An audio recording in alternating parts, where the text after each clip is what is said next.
Est-ce qu'on t'a déjà parlé des 7 cases essentielles à cocher impérativement avant d'acheter ou d'adopter un chiot? Non? Donc, stop tout, arrête de regarder les petites annonces et écoute plutôt ça. Bon, déjà à la base, on va quand même le rappeler, est-ce que tout le monde est bien OK dans le foyer pour accueillir un chiot?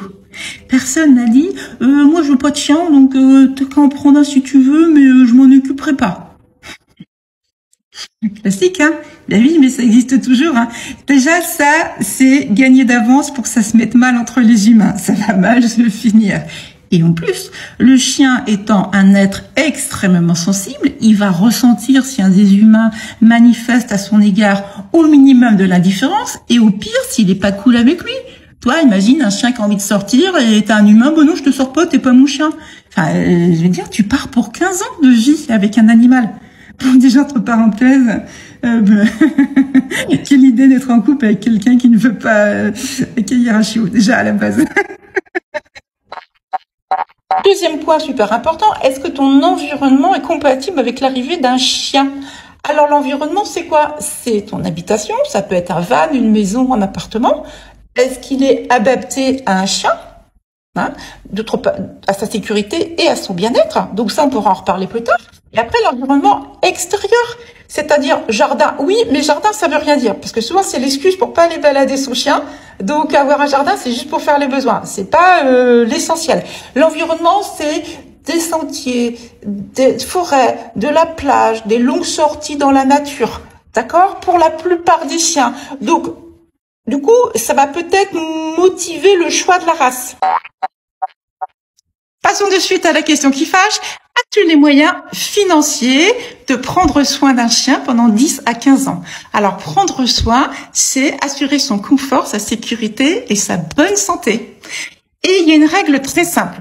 Plus tu vas mettre d'argent dans les soins préventifs, moins t'en mettras dans les soins curatifs, qui en plus sont souvent des soins d'urgence. Donc, là où il faut un petit matelas, cette règle est très simple. Et pour moi, l'alimentation fait partie des soins préventifs. Donc, il faut tout de bonne qualité. Donc l'alimentation, bien sûr vaccination, stérilisation, antiparasitaire interne, externe. Et moi, ce que je te conseille, c'est de budgétiser.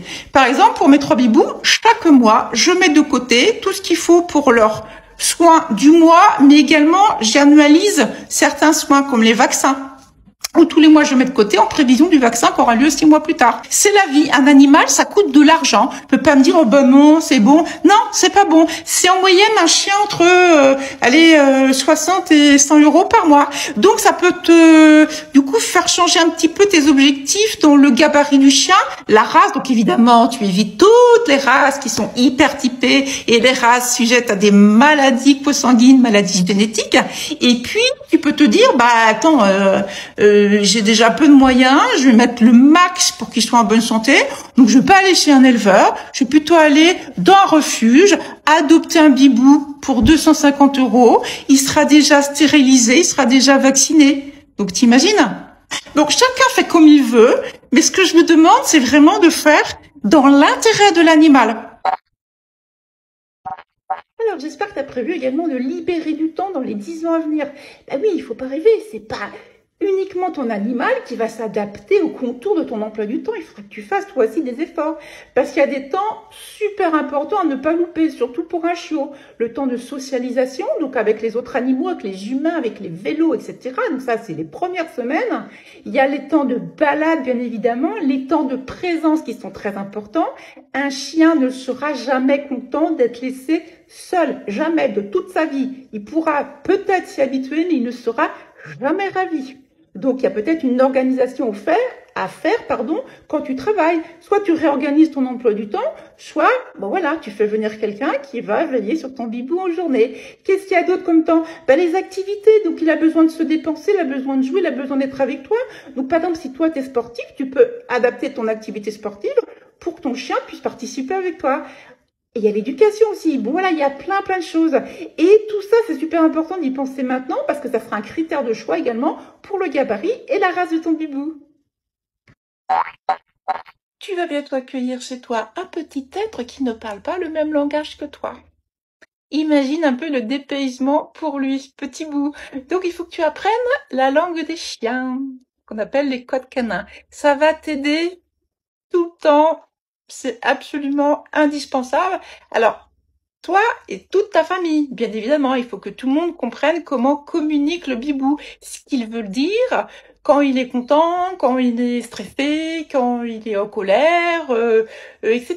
Ça facilitera la vie de tout le monde. Un autre sujet qu'il faut absolument évoquer, je me dévoue, vous inquiétez pas. Est-ce que tu as l'aptitude physique et psychique à t'occuper d'un animal pendant 10, 12, 15 ans? Tu vas me dire, bah, je sais pas, on verra bien. Non, non, non, on verra pas. Non, non, c'est un être vivant, on verra pas avec un être sensible, hyper attaché à toi. Donc, si tu penses que peut-être ça peut être limite et que tu es un peu inquiet, eh bien, prévois de suite. Ça se trouve, tu as de la famille qui habite un peu loin qui te dit, bah, tata, t'inquiète pas, dans 10 ans, nous, on sera là, on adore les animaux, on s'occupera de ton chien. Ou alors, si tu n'as personne, adopte un chien adulte ou carrément un chien âgé en panier retraite. L'autre chose, si tu es amené pour des raisons médicales à être régulièrement absent de chez toi ou ne pas être tous les jours très vaillant, eh bien, prévois d'avoir une personne dans ton environnement qui puisse venir au pied levé promener ton petit chien. Une nounou de chez mon bibou, par exemple. Dernier point à aborder avant même de regarder les petites annonces de chiots, c'est d'évaluer les ressorts psychologiques de ton désir de chiot. Tu vas te dire, qu'est-ce qui lui arrive encore? En fait, c'est tout simple. C'est est-ce que tu veux un chiot pour ce qu'il est ou est-ce que tu penses compenser ou remplacer quelque chose que tu n'as plus dans ta vie ou que tu n'as pas actuellement? Si tant est que ce soit ça, ça va mal se mettre pour tous les deux. C'est-à-dire que tu vas investir ton chiot d'un rôle qui n'est pas le sien, il va le sentir et il va développer des troubles de comportement. Et aussi, c'est à peu près sûr que tu as des troubles de comportement. Par exemple, choisir un petit chiot qui ressemble à un petit humain. Tu te souviens du dossier sur le carlin. Et du coup, personne ne sera heureux de toute manière dans cette histoire. Donc, pense bien à tout ça. Donc, si tu as coché les 7 cases qu'on vient d'évoquer, on va passer à la suite maintenant. Déjà, bonne nouvelle, il n'y a pas d'âge idéal pour adopter un chien. Tu peux l'adopter à tous les âges, bien évidemment en respectant l'âge légal qui est de 8 semaines. En sachant que c'est juste une norme. Hein. Normalement, le chiot n'est pas prêt à 8 semaines. Sa maman, normalement, a encore du taf. Ce que j'ai fait, c'est que j'ai listé tous les avantages et les inconvénients à adopter un chien, soit lorsqu'il est tout petit, à 8 semaines, 8-12 semaines, soit après quand il est ado, entre 6 et 12 mois, et après quand il est adulte. Et vous verrez que c'est assez intéressant. Et il y a des avantages et inconvénients pour chaque âge, mais ces avantages et inconvénients ne dépendent pas que de lui, quasiment pas que de lui, mais dépendent de vous. Allez, on y va. Le chiot, le tout petit chiot, qu'est-ce qu'il a comme avantage? Eh ben, ça bouille, bien évidemment, ça bouille, mignonitude, puissance, 15 000. Voilà, c'est bien pour ça que tout le monde veut un chiot, sans parfois en mesurer bien les conséquences, parce que cette petite bouille, elle dure que quelques semaines. Mais à côté de la petite bouille, il y a autre chose. Alors, autre avantage de ce petit chiot, c'est qu'il va s'adapter très rapidement à ton mode de vie. Quoi que tu fasses, il va te suivre parce que il sort des jupes de sa mère. Et puis, il arrive dans les tiennes, et puis, pour lui, c'est la norme. Si tu fais de la moto, que tu le mets en sécurité sur la moto, il va te suivre. Si tu fais du footing, il va te suivre. C'est l'avantage. Alors, les inconvénients à adopter un chiot tout petit, eh bien, il y en a. Ils sont au nombre de 4. Il y a le premier inconvénient qui est l'apprentissage de la propreté, qui peut parfois être extrêmement pénible pour vous. Hein. C'est extrêmement fatigant. C'est agréable pour personne, je pense. Donc voilà, l'apprentissage à propreté, il faut le mettre. Certains sont propres en 1 mois et demi, d'autres, il faudra 6 mois. C'est comme ça, c'est ainsi. Comme les enfants, ils ne sont pas tous propres au même âge. Hein, d'accord? Deuxième point qu'il faut bien prendre en compte, c'est que ça va être à vous de faire son éducation. Donc, soit prendre du temps pour vous renseigner, pour regarder des vidéos, pour lire des bouquins, ou pour prendre des cours également auprès d'un éducateur pour assurer une éducation de base. Hein, j'insiste bien, de base, l'éducation de base sert au chien à être en sécurité et à être confort. De même que pour vous. Voilà. Ensuite, il peut y avoir un autre frein qui est financier. sur les frais vétérinaires de la première année. Il faudrait compter les rappels de vaccins, la stérilisation, ça on en a déjà parlé. Et ça peut être un frein et qui peut complètement se comprendre et qui peut complètement justifier que vous puissiez adopter un chien qui soit un petit peu plus âgé. Et enfin, il y a les bêtises, les petites bêtises du début. Il peut y avoir que le mordillement simplement parce qu'il a besoin de faire ses dents, il a mal aux gencives. Et puis les petites bêtises d'apprentissage où là il teste et puis c'est à vous, la maman de substitution, de lui donner les limites, de lui donner un cadre. Comme pour un enfant, toujours, eh bien, ces bêtises peuvent aussi coûter cher ou être dangereuses pour lui, pour vous, etc. Ça fait partie des inconvénients du chiot. On passe maintenant aux chiens adultes. Les avantages à adopter un chien adulte. Le plus souvent, eh ben, ça y est, il a passé son âge de conneries et du coup, il est calme. Donc, c'est bien pratique pour des personnes en situation de handicap ou des personnes un petit peu âgées. Vous avez le gabarit final. Il n'y aura pas de mauvaise surprise sur le gabarit, sur la tonicité. Voilà, si vous allez le voir et qu'il est calme dans le refuge ou chez la personne, il le sera certainement chez vous. Vous voyez, vous n'avez pas de surprise par rapport au comportement, par rapport au caractère. Ça, c'est quand même le gros avantage des chiens adultes. La plupart du temps, ils ont quand même un minimum également d'éducation. Donc ça, c'est quand même pas négligeable. Ça vous évite de le faire. Vous pouvez la parfaire, son éducation. Autre immense avantage du chien adulte, c'est qu'il est propre et qu'il fait normalement plus de bêtises. Et ça, c'est bien, ça repose. Donc, je trouve que le chien adulte est une très bonne indication pour les personnes qui manquent énormément de temps, qui n'ont pas l'aptitude physique pour faire beaucoup d'exercices à leur animal, et pour les personnes qui n'ont pas beaucoup de moyens financiers, puisque un chien adulte coûte moins cher qu'un jeune, notamment dans la première année, et t'as pas de mauvaise surprise sur sa santé. Normalement, s'il avait dû développer une tare génétique, une dysplasie, voilà, et les conséquences d'une consanguinité, voilà, ça serait déjà repéré. Donc, tu es à peu près calé. Puis toi, tu adoptes un chien à 4-5 ans, t'en as encore pour 10 ans, quoi. Faut pas dire, oui, mais je l'ai pas connu petit, oui, mais je le verrai pas longtemps. Et tout ce que tu verras, ça sera que du bonheur. Et voilà, moi, je trouve ça génial. Les prochains chiens que j'adopterai seront des chiens adultes, si je peux, à l'avenir, après mes 3 bibous, puisque je ne pourrai plus me permettre d'avoir des chiens jeunes par rapport à ma santé. Alors, l'inconvénient du chien adulte à l'adoption, c'est qu'il peut avoir son passé. Et on ne sait pas parfois quel est son passé, notamment les chiens adoptés dans les refuges. Il peut avoir des troubles de comportement qui vont nécessiter des séances de rééducation, voire de la réhabilitation, de la désensibilisation, beaucoup d'attention, beaucoup de temps. Il faudra peut-être accepter également qu'il y ait des petites bêtises qui persistent parce que c'est ces doudous, c'est ces anti-stress. Voilà, on sait que ça peut être ça aussi, la problématique de l'adoption du chien adulte.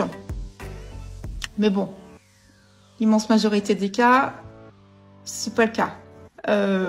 L'autre chose, c'est qu'il peut demander peut-être un petit peu de temps pour s'habituer à son nouvel environnement. Soyez positif quand vous adoptez. Voilà, oui, il est adulte, oui, mais voilà, il s'adapte comme vous adaptez quand vous déménagez. Le chien aussi est tout à fait capable de s'adapter, même bien mieux que vous. Et enfin, le dernier cas, le chien adolescent. Et j'ai eu l'occasion, à 2 reprises, d'adopter des chiens adolescents, donc Adèle, 7 mois, et Suzanne, 9-10 mois. Et on n'y pense pas souvent, mais je trouve que c'est le bon compromis. D'une part, ils sont propres, gros avantage, ils sont propres. Les bêtises, tout ce qui est dents, mordillements, du bois, des meubles, du coup, se passer 7 mois, les dents définitives, elles sont là. C'est un chien qui sait encore parfaitement s'adapter à son nouvel environnement. Il a encore sa bouille de doudou. Toi, Adèle, quand je l'ai eu, voilà. Sa bouille de doudou, et il est encore très joueur, et voilà, tu peux faire plein de choses avec lui, l'habituer à plein de choses, et jouer comme avec un petiot. Qu'est-ce qu'il pourrait avoir comme inconvénient, un jeune, tout jeune comme ça? Hormis si son début de vie était un peu difficile dans un mauvais environnement et qu'il faille faire un petit peu de le rassurer que la vie malgré tout elle est belle. Suzanne qui a vécu la grosse maltraitance, coup et à être affamée, Elle avait des troubles du comportement, mais qui étaient qui nous gênaient nous parce que ça nous faisait tort, quoi. C'est-à-dire que la bibounette, elle mangeait des insectes, elle mangeait les glands, parce que c'est ce qu'elle mangeait avant. Donc on a dû lui... Ça a mis 2 ans pour Suzanne à lui réapprendre que qu'elle peut attendre le repas et qu'elle n'est pas obligée de prendre les glands qu'il y a sur le chemin, parce qu'elle aura à manger dans sa gamelle. Donc voilà. Donc alors pour avoir vécu les 3, donc Joseph 2 mois, qui a été propre très tard. J'étais très occupée. Donc après j'ai eu une nounou, donc ça c'était l'avantage, c'est que elle a pu le sortir et du coup l'occuper en journée, lui faire ses besoins. Donc ça a été merveilleux. Donc 2 mois, Suzanne Adèle 7 mois, 9 mois, et puis j'en avais eu auparavant Pentium 2 ans. Rétrospectivement, la meilleure expérience aujourd'hui, c'est les 2 ados. Voilà, donc je vous encourage vivement à regarder, si vous regardez les petites annonces, vous voyez les chiots, ceux qui ont moins plu parce que les coloris les moins rigolos, ceux qui n'avaient pas les yeux bleus, etc., allez-y, qui ont 6-7 mois et ça va vraiment être les chouchous, ceux-là. Donc voilà, allez, faites le bon choix, mais ne vous précipitez pas systématiquement sur un chiot qui peut vous réserver beaucoup de surprises. Alors des bonnes, parce que vous allez entre guillemets le façonner, mais peut-être très mal. Je suis désolée, il y a des gens qui savent pas éduquer un animal. Et puis, il peut y avoir aussi de mauvaises surprises, les maladies génétiques, on en a parlé X fois, les fraises, les bêtises, les accidents. Voilà.